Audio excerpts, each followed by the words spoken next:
Hello student, this is मनोरंजन मिश्रा। मनोरंजन science classes में आप सभी का स्वागत है। Today we are going to discuss about the question answer of class 8 chapter number 2 micro organism friends and foe. First, fill in the blanks. First question है fill in the blanks में, उसमें the study of micro organism is known as fill in the blanks. तो micro organism के study को क्या कहते हैं? तो इसको कहते हैं microbiology. Second question, bread of rises because of the production of. तो आप जब देखते होंगे ब्रेड खाते होंगे या फिर आप केक खाते होंगे तो बहुत स्पंजी स्पंजी लगता है। तो जो स्पंजी होने के पीछे कारण क्या है? तो उसमें क्या होता है, जब हीट मिलता है तो उसमें हमारा कार्बन डाइऑक्साइड का जो प्रोडक्शन होता है, तो इसमें क्या हो जाएगा, carbon dioxide. Third, fill in the blanks. Fill in the blanks are the microorganism that causes the disease. Microorganism जो डिजीज के लिए जो कॉज करते हैं, मतलब जिसके कारण डिजीज होता है, उसको हम लोग कहते हैं पैथोजेंस। क्या कहते हैं? पैथोजेंस। 4 नंबर क्वेश्चन है fill in the blanks and fill in the blanks are two chemical preservatives. तो इसमें क्या हो जाएगा, केमिकल प्रिजर्वेटिव दो कौन सा केमिकल प्रिजर्वेटिव है? जैसे कि हमारा जैम्स हो गया, जेली हो गया, उसको हम लोग प्रिजर्व करके रखते हैं। तो वो हो जाएगा मेरा पहला, फर्स्ट में हो जाएगा सोडियम बेंजोएट, और सेकेंड है पोटेशियम मेटा बायसल्फाइड। 5 क्वेश्चन जो है फिल इन द ब्लैंक्स का last, fill in the blanks is a fungus that causes food poisoning. Food poisoning के लिए कौन सा फंगस रिस्पॉन्सिबल होता है? तो उस फंगस का नाम है एस्परगिलस। Aspergillus, Aspergillus. आप लोग प्रोनाउंसिएशन देख लो जो भी होगा, एस्परगिलस। ठीक है, अब हम लोग मैच द फ्लोइंग को देखेंगे।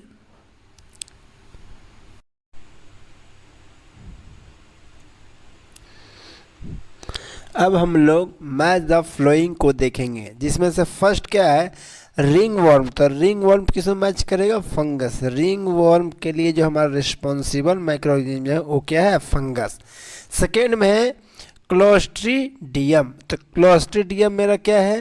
तो एक है फूड पॉइजनिंग। फूड पॉइजनिंग होने के लिए रिस्पॉन्सिबल बैक्टीरिया है। थर्ड नंबर है एंथ्रेक्स। एंथ्रेक्स क्या है? कैटल में होने वाला एक डिजीज है। क्या है? डिजीज है। 4 नंबर लैक्टोबैसिलस। तो हम लोग जानें लैक्टोबैसिलस क्या होगा हमारा, ये हो जाएगा कर्ड में, क्योंकि मिल्क से कर्ड बनने के लिए रिस्पॉन्सिबल होने वाला जो बैक्टीरिया है वो लैक्टोबैसिलस ही है।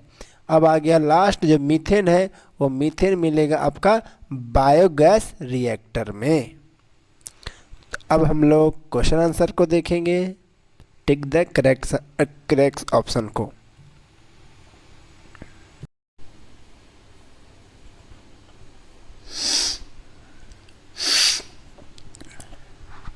अब हम लोग टिक द करेक्ट ऑप्शन में फर्स्ट क्वेश्चन को देखेंगे। The process that help milk to last longer but does not kill all the microbes, यहाँ पर हो सकता नहीं दिख रहा होगा, microbes present in it is known as. तो इसको हम लोग कहते हैं पोस्चराइजेशन। जैसे कि हमारा जो पैकेट वाला जो मिल्क होता है, जैसे अमूल का या कुछ भी और होता है, तो जो पैकेट वाला जो मिल्क होता है जो 2-3 दिन के लिए चलता है, तो उसको हम लोग पोस्चराइज करके मिल्क रखा जाता है, उसमें हमारा क्या हो जाएगा, pasteurization. Second number, rust of wheat is caused by. तो ये जो रस्ट ऑफ व्हीट जो है एक प्लांट में होने वाला डिजीज है, मेनली व्हीट में होने वाला डिजीज है, जो कि हमारा फंगस के कारण होता है। किसके कारण होता है? तो फंगस के कारण होता है, responsible for the fungus. Fungus is responsible. Third question, medicine containing kill or weaken the pathogens and used to prevent infectious disease are called. तो इसको हम लोग कहते हैं एंटीबायोटिक। क्या हो जाएगा? एंटीबायोटिक। ये क्वेश्चन नंबर 3 था। उसके बाद हम लोग नेक्स्ट देख रहे हैं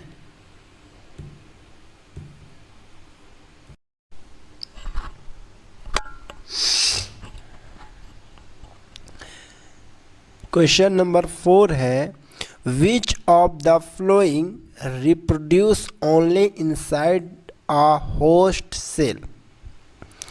इसमें से कौन सा है जो होस्ट सेल के अंदर रिप्रोडक्शन शुरू करता है? तो इसका आंसर हो जाएगा वायरस। क्या हो जाएगा?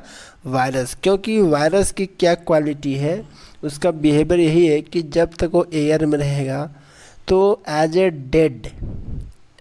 डेड माइक्रोब जैसा बिहेव करता है।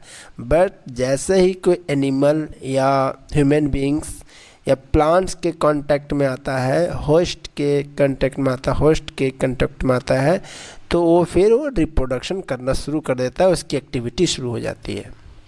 तो इसमें आंसर होगा वायरस। 5 नंबर है a disease caused by a virus and spread by an insect. तो हम लोग जान रहे हैं कि डेंगू का क्या होता है? मच्छर होता है, मस्कीटो होता है ना। तो आपका डेंगू हो जाएगा। इसका तो बहुत सारा एडवर्टाइजमेंट भी दिया जाता है दिल्ली सरकार के द्वारा कि आप लोग पानी को जमने में नहीं दीजिए, साफ पानी को भी जमने नहीं देना है, या फिर आपका कूलर हो या फिर कहीं पर भी हो, साफ पानी को नहीं, क्योंकि डेंगू का जो मच्छर है वो साफ पानी में ही फैलता है। तो ये था हमारा टिक द करेक्ट आंसर। अब हम लोग क्वेश्चन आंसर को देखेंगे, जिसमें स्लाइड में आएगा, टाइपिंग किया हुआ आएगा आपका। और चलिए देखते हैं, लेट्स एंजॉय। हम लोग डी का क्वेश्चन आंसर देखने वाला है, जिसमें फर्स्ट क्वेश्चन है why viruses consider to be being the border line. Border living और नॉन लिविंग थिंग के लिए वायरस को क्यों बॉर्डर लाइन बोल देते हैं? इसका सिंपल है कि जब वायरस एयर में होता है तो उसकी कोई एक्टिविटी नहीं होता, just like a dead organism जैसा बिहेव करता है। लेकिन जब भी कोई होस्ट एनिमल्स के अंडर में जाता है, ह्यूमन बींग्स या फिर कोई एनिमल प्लांट में, तो एक्टिव हो जाता है और प्रोडक्शन उसका शुरू हो जाता है, रिप्रोड्यूस करना शुरू हो जाता है। इसलिए इसको बोला जाता है border line between the living and non living things. और ये हर वायरस का यही इसके साथ मतलब कि ऐसा ही बिहेव करता है, जितने भी वायरस है। इसलिए इनको कहा जाता है border line between the living and non living things. जैसा कि अभी हम लोग देख रहे हैं कोरोना वायरस भी है, या फिर हम लोग HIV एड्स का जो वायरस को देखते हैं, वो भी हमारा इसी तरह का बिहेव करता है। जैसे कि हम लोग जान रहे हैं कि सैलून वगैरह में कोई सेविंग वगैरह कराने जाता है, तो ऐसा नहीं है कि सैलून से फैलता है HIV वायरस या फिर और कुछ से होता है, नहीं, क्योंकि वो एयर में होता है, कोई दिक्कत नहीं। सेकेंड क्वेश्चन है what is fermentation, how is this process useful in the food and beverage industries. Fermentation क्या होता है? ये क्या प्रोसेस है? एनारोबिक प्रोसेस है, जिसमें क्या होता है कि अगर हम लोग हीट करते हैं तो क्या होता है, शुगर और कार्बोहाइड्रेट कन्वर्ट होता है किस में? अल्कोहल में, या फिर एसिड में, या फिर कार्बन डाइऑक्साइड बनता है। ठीक है, और यही कार्बन डाइऑक्साइड क्या होता है, हेल्प करता है फूड को प्रोडक्शन करने में।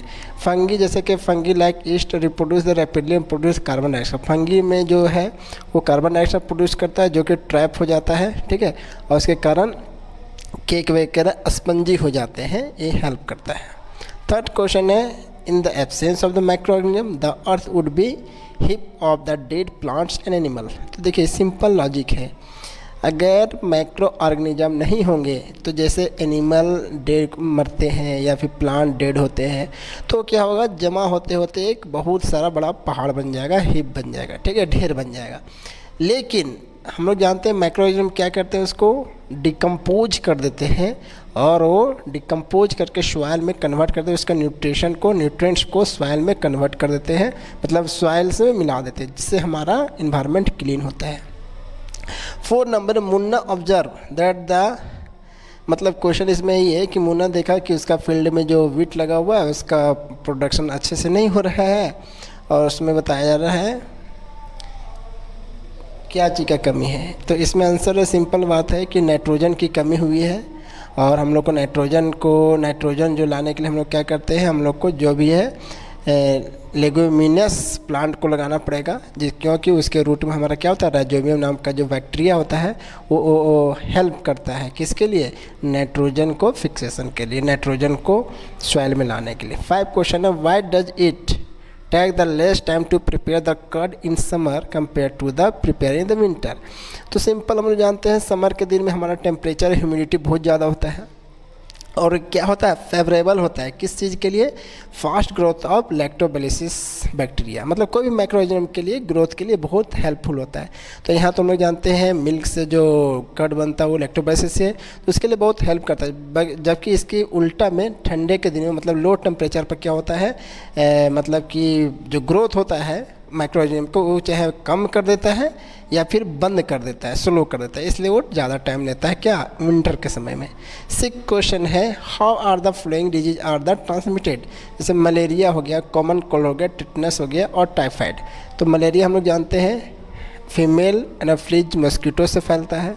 सेकेंड में क्या, कॉमन कोल्ड हमारा क्या वायरस है जो कि कॉन्टैक्ट थ्रू पेशेंट्स के साथ दूसरे अगर कॉन्टैक्ट में आएंगे उससे होता है। टिटनस हम लोग जानते हैं अगर फूड कंज्यूम करते हैं जो कि हमारा अच्छे से धोया हुआ नहीं है, और आयरन से जो हमको कहते हैं जंग लगा हुआ आयरन से भी चोट लगने से, और टाइफाइड होता है कंटामिनेटेड फूड खाने से हमारा होता है टाइफाइड। 7 नंबर क्वेश्चन है, what are the antibiotics. Antibiotics क्या है और इसको कैसे हम लोग बनाते हैं, कैसे प्रोड्यूस करते हैं। तो मेडिसिन विच किल द और stop the growth of the disease causing the microorganism, मतलब कि वो मेडिसिन जो डिजीज को बनाने वाला या प्रोड्यूस करने वाला, कॉज करने वाला जो माइक्रोऑर्गेनिज्म उसको चाहे बंद कर देता है या स्टॉप कर देता है ग्रोथ को, उसको हम लोग एंटीबायोटिक कहता है। एंटीबायोटिक प्रोड्यूस करने के लिए हमारा बैक्टीरिया और फंगी का यूज करके with the help of fermentation process से हम लोग एंटीबायोटिक बनाते हैं। नंबर ई वाला देखेंगे, answer the following question. First question है, microorganism are very useful in manufacturing different food item, explain the above statement. तो जानते हैं हम लोग ईस्ट को यूज करते हैं क्यों, rapid growth of carbon dioxide होने के कारण, और कार्बन डाइऑक्साइड जो ग्रोथ होता है उसको हम लोग क्या करते हैं, यूज करते हैं वे मतलब वॉल्यूम बढ़ाने में, ब्रेड या पेस्ट्रीज का वॉल्यूम बढ़ाने में यूज होता है ना। तो ये यूज होता है, प्लस हमारा बैक्टीरिया इन्वॉल्व करता है किसके लिए, चीज़ या पिकल हो गया, फिर अदर सारा फूड आइटम में भी हम लोग यूज करते हैं। तो बहुत यूजफुल है, हम लोग जान नहीं रहे हैं, है ना। और वाइन इंडस्ट्रीज में भी होता है, यहाँ मेंशन नहीं लेकिन वाइन इंडस्ट्रीज में भी होता है। सेकंड क्वेश्चन है, give for the following, it is added to the batter use to make the dosa, it is important to brush the 1 times, है ना, reduce the quantity of the salt in pickle, और food from the pubbed in large can should not be consume when the using the frozen. एक question है हमारा। अब इसके बारे में हमारा रीजन सारा देखेंगे। तो फर्स्ट क्वेश्चन का जैसे कि रीजन है, yeast is added to the batter use to make the dosa. तो हमारा ईस्ट को हम लोग इसलिए मिलाते हैं, इसका ऑप्शन यहाँ दिख रहा है, देखिए फर्स्ट क्वेश्चन का आंसर है, fungi like is reproduce rapidly and produce carbon dioxide produce है, और एक कार्बन डाइऑक्साइड ट्रैप होता है किसमें, डफ और डोसा में, जो क्या करता है इसका वॉल्यूम को बढ़ा देता है और ये फ्लफी और सॉफ्ट बनाता है, सॉफ्ट बनाने के लिए। सेकेंड है फूड, जैसे कि हम लोग ब्रश इसलिए करते हैं क्योंकि जो हमारा फूड मेरा दांत, हम लोग का दांत में अगर स्टक हो जाता है तो हमारा दांत सड़ जाता है और उससे कैविटी हो जाता है, इसके लिए हम लोग 2 बार ब्रश करते हैं सोने से पहले भी। सी नंबर है, ये तो क्वांटिटी, अगर हम लोग सॉल्ट को क्वांटिटी को कम कर देते हैं पिकल वगैरह में तो वो मॉइस्चर मेरा मेंटेन नहीं रह पाएगा जितना कम होना चाहिए, और उससे हमारा अचार वगैरह ख़राब हो सकता है, पिकल ख़राब हो सकते हैं। डी नंबर है, बिकॉज हम लोग कह रहा है कि जो कैन है, जो पैकेट वाला जो कैन होता है, अगर वो पफ्ड किया हुआ या इनलार्ज है थोड़े कहीं से टूटा फूटा हुआ है तो उसका हम लोग को नहीं खाना चाहिए। क्यों? क्योंकि उसको बताता है कि उसके अंदर में जो फूड रखा हुआ वो ख़राब हो चुका है और वो हमको कंज्यूम नहीं करना चाहिए। और 5 number, microorganism are generally more resistance in the, हाँ कह रहा है कि अगर हम लोग फ्रिज में अगर कोई रखा चीज़ निकालते हैं तो एक बार निकालते हैं तो उसको हमको खा जाना चाहिए, फिर से उसको हम लोग स्टोर नहीं करते। क्यों? उससे क्या होता है कि जैसे कि लो टेम्परेचर पर क्या होता है आपका रुक जाता है, लेकिन जैसे ही हम लोग निकालते हैं तो टेम्परेचर इन्वायरमेंट मिलने पर फिर उसका ग्रोथ बहुत हाई हो जाता है और जिसके कारण हमारे लिए कंज्यूम करने लायक नहीं होता। थर्ड क्वेश्चन है, how the communicable disease spread, communication disease कैसे स्प्रेड होता है और इसको हम लोग कैसे प्रिवेंट करते हैं। 3 क्वेश्चन है जैसे कि ट्यूबरकुलोसिस, एथलीट फुट और कोलरा। तो कम्युनिकेबल जो डिजीज है वो एयर से, वाटर से या फिजिकल कांटेक्ट से फैलता है। और ट्यूबरकुलोसिस को हम लोग कैसे करते हैं, तो कंप्लीट आइसोलेशन होना चाहिए किसके साथ, पेशेंट का जो अदर पर्सन के साथ, या फिर उसको हम लोग वैक्सीनेशन देते हैं सूटेबल एज में, ठीक है।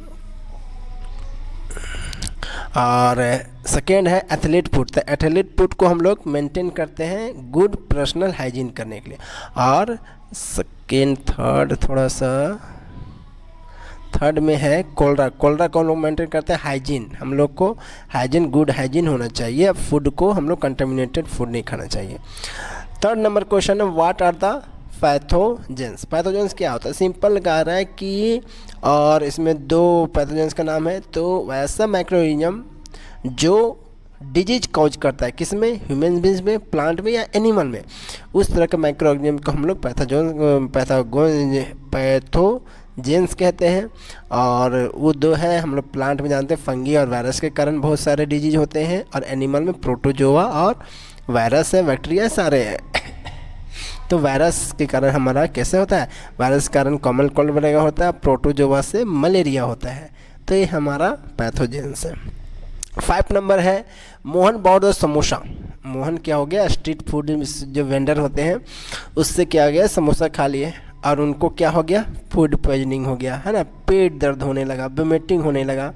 तो इसमें पूछ रहा है कि फूड पॉइजनिंग है क्या, तो सिंपल बात है, food poisoning the symptoms arises due to the presence of the bacteria, bacteria presence होता है किसमें, फूड के कारण, जिसके कारण हमारा स्टमक में पेन होना शुरू हो जाता है, ठीक है, लोअर डबल कैविटी में, और उससे क्या होता है, वोमिटिंग होने लगता है, ठीक है। और इसको बचने के लिए क्या काम है, तो हमको क्या चाहिए, जो फूड बना हो बहुत अच्छे से बना होना चाहिए, फूड बहुत अच्छे से बना होना चाहिए, प्लस हम लोग को पर्सनल हाइजीन को उपयोग करना चाहिए, ये है हमारा, ठीक है। 6 नंबर है, 6 नंबर में क्वेश्चन है which disease of the following children are most likely to be suffer, तो चिल्ड्रेन सबसे ज़्यादा मतलब कौन सा है, जैसे कि फर्स्ट में था रामू ड्रिंक करता है क्या, water from the nearly lake, this water is neither boil not disinfected, ठीक है। तो उससे क्या हो सकता है, तो रामू सफ़र कर सकता है किससे, टाइफाइड से हो सकता है, या फिर आपका डिसेंट्री हो सकता है, कॉलरा हो सकता है, ये सब तरह का डिजीज उनको हो सकता है। अब है बी में है Ansu does not take a bath every day, अगर आंसू रोज़ नहीं नहाता, डेली नहीं बात करता, तो उसको क्या हो सकता है, तो उसको यही हो सकता है कि उसको स्किन डिजीज हो सकता है, और स्किन डिजीज में जैसे कि आपका रिंग वर्म होने के चांस है। सी नंबर में है Pulkit has been the beaten by the infected street food dog, अगर स्ट्रीट मतलब कि गली का कुत्ता, अगर रोड का कुत्ता अगर कोई काट देता है इन्फेक्टेड जो है, तो उसको क्या हो सकता है, रेबीज हो सकता है ना। D number Sohan living in the area where the, बहुत ज़्यादा पॉपुलेटेड एरिया में है, ठीक है, जहाँ पर मॉस्किटो बहुत ज़्यादा होता है, तो उनको क्या हो सकता है, सोहन को अगर मादा एनोफिलीज मतलब कि फीमेल एनोफिलीज मॉस्किटो अगर उसको बीट कर देता है तो उसको मलेरिया हो जा सकता है। ई नंबर में है Mohan was with the 2 of the friend, जो कि कफ कर रहा है, मतलब उनको कॉमन कोल्ड हुआ है मोहन के फ्रेंड को, तो मोहन को क्या हो सकता है, तो उनको भी कॉमन कोल्ड हो सकता है ना। तो ये लास्ट क्वेश्चन था। तो आप लोग को वीडियो अच्छा लगे तो वीडियो को लाइक करें, सब्सक्राइब करें, और आपको इसी तरह का वीडियो आगे का भी चैप्टर में आपको प्रोवाइड किया जाएगा।